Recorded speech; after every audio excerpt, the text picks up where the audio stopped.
विषय काय ना, जे आमची मराठी शाळा आहे ते आता हळूहळू बंद व्हायला लागले. ते आमचे जे शिक्षक आहेत, मास्तर आहेत, त्यांना शिकवायचं काम सोडून जनगणना आली, लावला कामाला. निवडणुका आल्या, लावल्या कामाला. पोषणाच्या गोष्टी आल्या, लावला कामाला.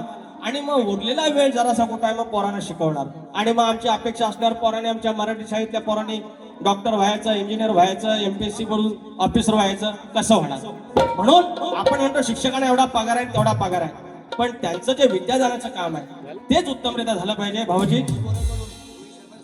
कोण? दिनेश गोरे. दिनेश गोरे भाऊजी आलं 200 रुपये. रोहित शर्मासाठी आलं 200 रुपये. त्यांनी 100 मारला, मला 200 भेटले. असं आहे ना. म्हणून त्या शिक्षकांवरती की हे पोरांनी व्यवस्थित करा. शिक्षकांच्या खांद्यावर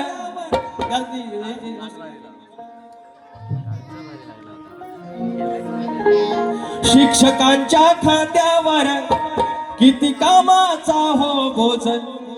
शिक्षकांच्या खांद्यावर किती कामाचा हो बोझ.